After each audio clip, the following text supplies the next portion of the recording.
683 ఓట్లు మాత్రం ఎందుకు? అవి కూడా మీరే వేసుకుంటే అయిపోయేది కదా. అంటే ఇక్కడ జగన్మోహన్ రెడ్డికి అసలు పులివెందులలో మద్దతు లేదనేసి, అంటే ఇక్కడ స్థానికేతరులు వచ్చి ఓటు వేస్తే మమ్మల్ని బయటికి వెళ్లకుండా తాళాలు పెట్టేసి మమ్మల్ని బెదిరించి, అసలు ఎక్కడన్నా పోలింగ్ బూత్లలో మహిళలు కనిపించిరా?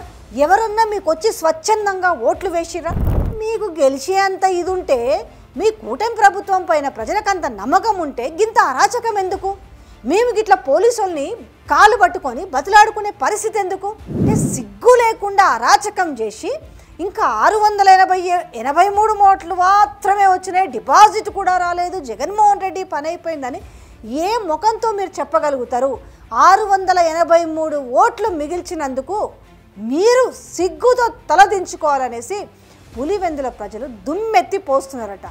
అసలు కథ ఇప్పటి నుంచి మొదలైంది. అనవసరంగా మమ్మల్ని గెలికి మమ్మల్ని రెచ్చగొట్టి ఈరోజు పులివెందుల ఇజ్జత్ తీసిరు కాబట్టి రానున్న రోజుల్లో మేమేంటో చూపిస్తామనేసి పులివెందుల ప్రజలు సవాల్ చేస్తున్నారట.